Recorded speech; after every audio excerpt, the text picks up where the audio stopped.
Let me ask you something. What if the dream retirement you planned for years suddenly turned into the biggest mistake of your life? Not because of money, not because of language barriers, not because you made a bad financial decision, but because of something completely out of your control. Something that exploded overnight and left thousands of American retirees sitting in their coastal apartments wondering, did I just walk into a war zone? That is exactly what is happening right now in Mexico. And if you are thinking about retiring abroad, or if you already made the move, what I am about to share with you is something you absolutely cannot ignore. Because the situation on the ground is changing fast. And the retirees who are going to come out okay are the ones who stop, pay attention, and make smart decisions right now, not 6 months from now. So stay with me, because today we are talking about real stories, real risks, and the practical decisions that could either protect your retirement or derail it completely. First, we have to understand why retirees rushed abroad. To understand what is happening right now, you have to understand why so many Americans made this move to begin with. And honestly, the reasons make complete sense. Think about what retirement looks like in America today. You worked your entire life, decades of early mornings, long hours, sacrifices, and then you finally hit retirement age and you sit down to do the math, and the math does not work. The average Social Security check in the United States right now is somewhere around $1,900 a month. $1,900. In cities like Austin, Miami, or even smaller towns across the country, that does not even cover rent. Not even close. And healthcare, don't even get me started. A retired couple in the United States can easily spend $15,000 to $20,000 a year on healthcare costs alone. Premiums, copays, prescriptions, procedures. It adds up so fast it will make your head spin. So here you are. You did everything right. You saved, you planned, you showed up. And the system basically tells you that $1,900 a month and hope for the best is what you get in return. So when people started hearing about places like Puerto Vallarta, Mérida, San Miguel de Allende, or the Pacific coast towns of Oaxaca, where you could rent a beautiful 2-bedroom apartment for $600 or $700 a month, eat fresh food every single day, access private healthcare for a fraction of what it costs back home, and actually live a full, rich life on a modest Social Security income. Of course they listened. Of course they moved. And the YouTube videos and expat influencers made it look absolutely incredible. Beautiful colonial architecture, ocean views, warm weather year-round, friendly locals, expat communities full of people just like you who figured out the secret. It felt like the cheat code to retirement that nobody told you existed. And here's the thing. For a lot of people, it genuinely was. Thousands of American retirees have been living wonderfully in Mexico for years. Lower cost of living, access to affordable private hospitals, communities with English-speaking neighbors, fresh markets, incredible culture. For those people, the move changed their lives in the best possible way. But here's where it starts to get complicated, and this is the part that the YouTube videos and the glossy Instagram posts did not always show you.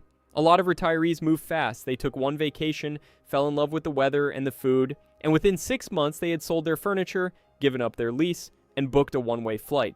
No deep research, no understanding of regional differences, no real plan beyond it's cheaper and warmer, and I'm going.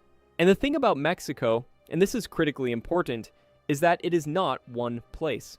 It is an enormous, incredibly diverse country with regions that feel completely different from each other. Some cities have been peaceful and stable for years. Others sit in areas where organized crime has a strong presence and where the security situation can shift without much warning. And a retired 68-year-old who moves based on a YouTube video shot in a tourist hotspot does not always understand the difference between the two until they are already living there. Add in the language barrier, the dependency on local infrastructure, the reality that in a foreign country, when something goes wrong, and eventually something always goes wrong, you are navigating it without the same safety net you had back home.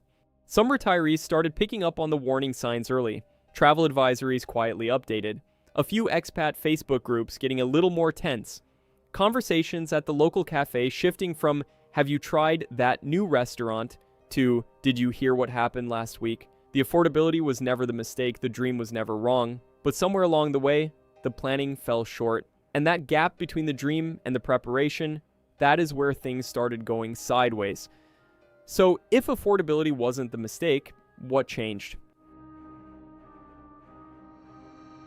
Here's what changed, and I want to be very clear with you. I'm not here to sensationalize this. I'm not here to tell you Mexico is a disaster or that every street corner is dangerous. That is not accurate and it is not fair. But I also cannot sit here and pretend that what is happening right now is not significant, because it is. In late February 2026, the Mexican military killed Nemesio Oseguera Cervantes, better known as El Mencho, the leader of the Jalisco New Generation Cartel, one of the most powerful and violent criminal organizations in the world. And within hours of that news breaking, coordinated violence erupted across multiple Mexican states. Roadblocks set on fire, trucks dragged onto highways, convenience stores torched, cities brought to a standstill. At least 73 people killed in the immediate aftermath. Flights to Puerto Vallarta canceled. Tourists and retirees stranded. And here is what makes this so significant for retirees specifically. When a cartel leader of that level gets taken out, there is no clean succession plan. There is no smooth transition of power. What happens instead is that regional bosses start fighting each other for control. Territory disputes, power grabs, and analysts are already warning that the months ahead could bring record levels of violence as the cartel fractures from within. Now think about what that means for an American retiree living in the affected regions. You are not caught in crossfire. That is not really the risk.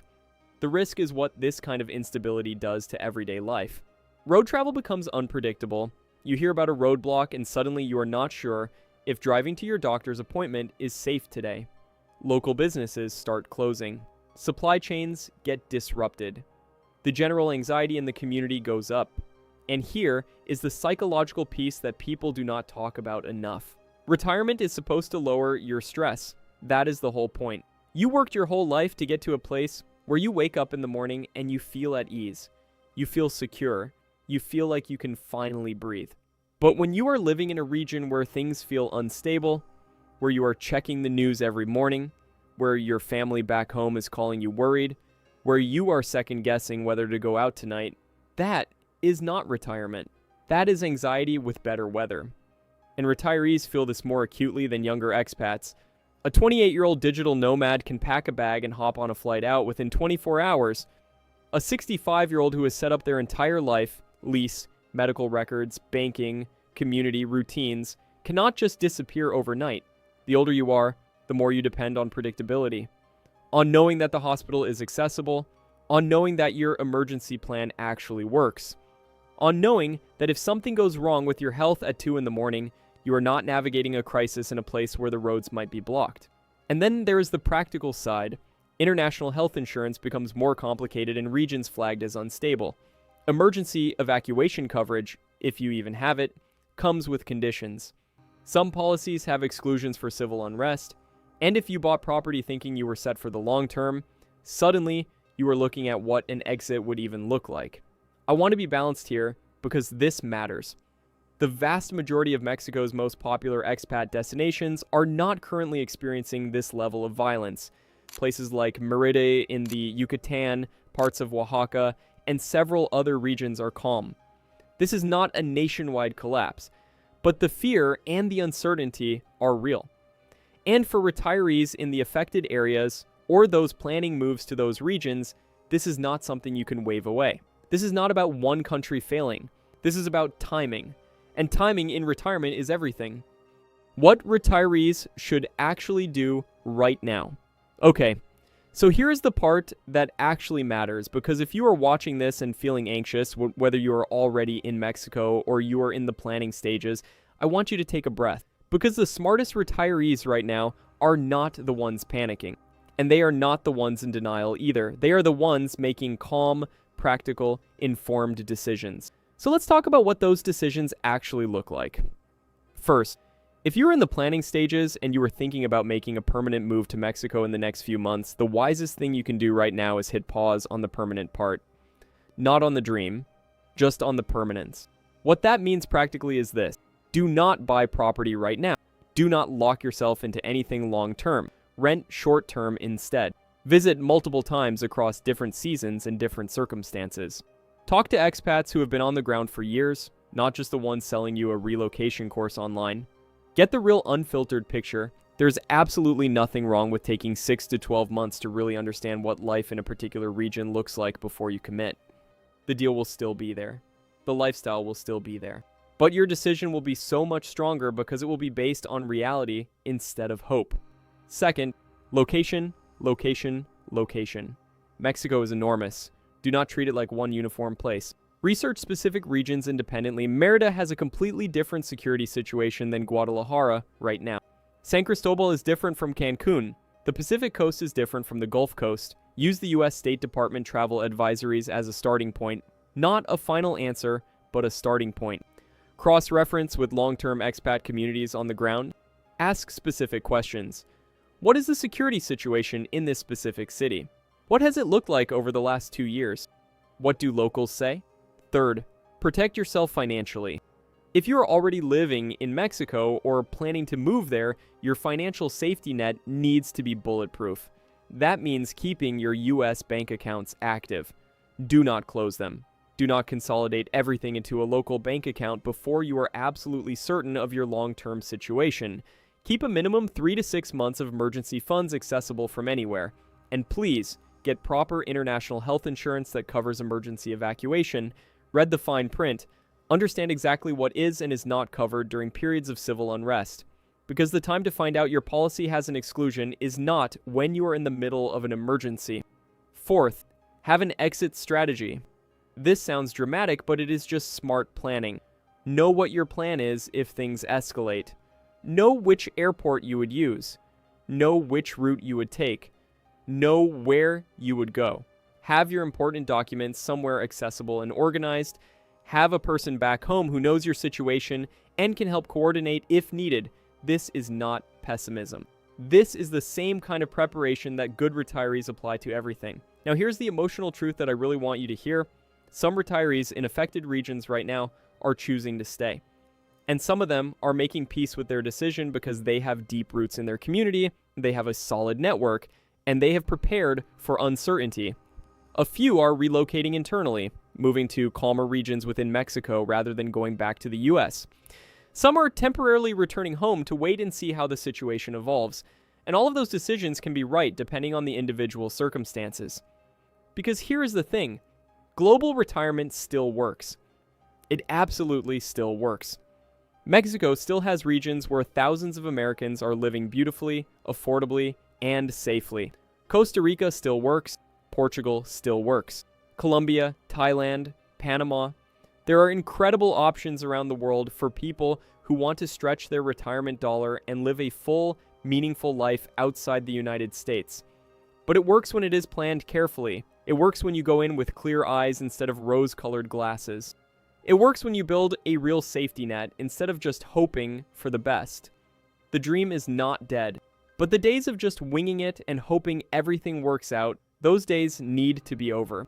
The biggest retirement mistake is not choosing to live in another country. The biggest retirement mistake is moving during a period of uncertainty without doing the preparation that protects you. You work too hard and too long to get to retirement to gamble your peace of mind on incomplete information. And here is the final truth I will leave you with. Cheap rent is great, warm weather is wonderful, a vibrant expat community and fresh food and a slower pace of life. All of that is real and it is worth chasing. But none of it matters if you do not feel safe. None of it matters if you wake up anxious instead of at peace. None of it matters if the stress you retired to escape just shows up wearing a different outfit. Peace of mind is not a bonus in retirement, peace of mind is the whole point. Plan for it like your retirement depends on it. Because it does.